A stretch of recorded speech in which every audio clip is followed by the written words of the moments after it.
السلام عليكم، ازيكم؟ عاملين ايه؟ يا رب تكونوا بألف خير. النهارده هنعمل مع بعض القراقيش بالجبنة، هشة ومقرمشة وخفيفة، تنفع للفطار او للعشاء. الوصفة سهلة جدا جدا، خليكي معايا خطوة بخطوة وانت هتتأكدي انها سهل قوي. بس قبل ما نبدأ تعالي ناخد شوية حسنات مع بعض ونصلي على رسولنا الكريم، اللهم صل وسلم وبارك على سيدنا محمد وعلى آله وصحبه أجمعين.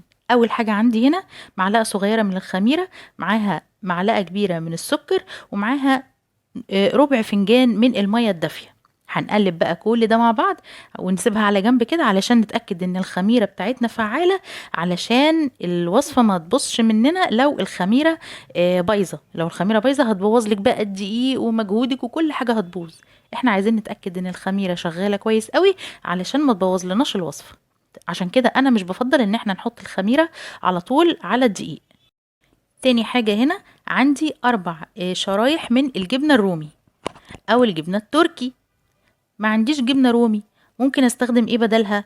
ممكن استخدم الجبنة الاسطنبولي، جبنة دوبل كريم، اي نوع جبنة عندك استخدميه. تمام. هنفرم بقى الجبنة التركي بتاعتنا حلو قوي قوي في الكبة بالشكل ده، انا عايزاها ناعمة جدا كده. تعالوا بقى نحضر المادة الدهنية اللي هنستخدمها. عندي نص كوباية من السمنة البلدي، هسيحها كده يا دوبك بس تبقى سايحة، مش عايزاها تبقى سخنة ولا حاجة. وهنضيف عليها ربع كوباية من الزيت النباتي. تمام.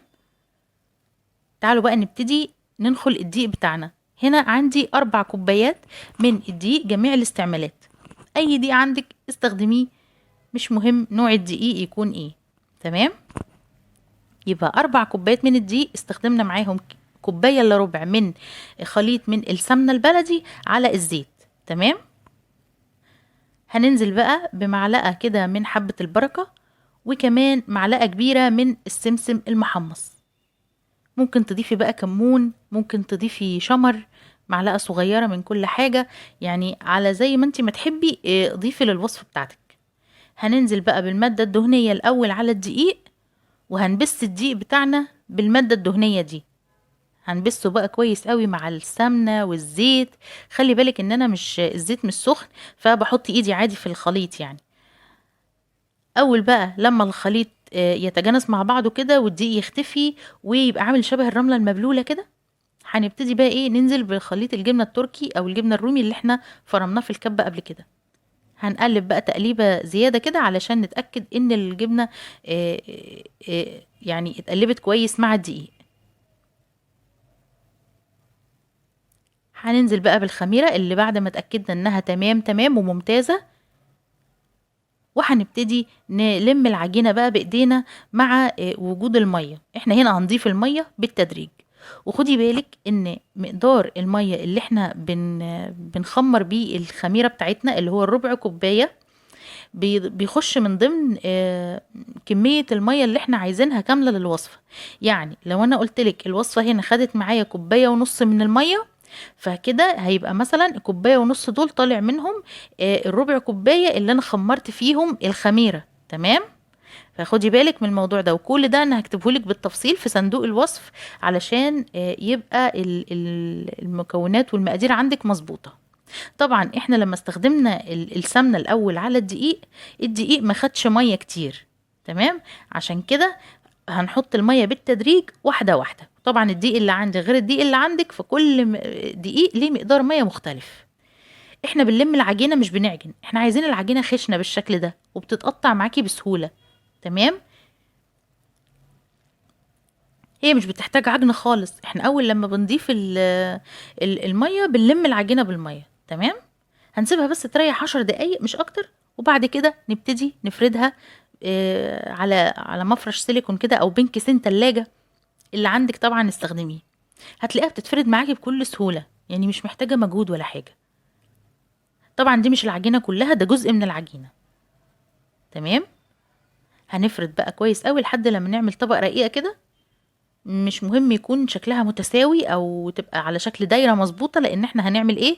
احنا هنلف العجينة على بعضها بالشكل ده، هنرول العجينة بالشكل ده، وهنقفل بقى العجينة على بعض كده علشان ما تتشققش معايا لما تستوي وتبقى حتة واحدة.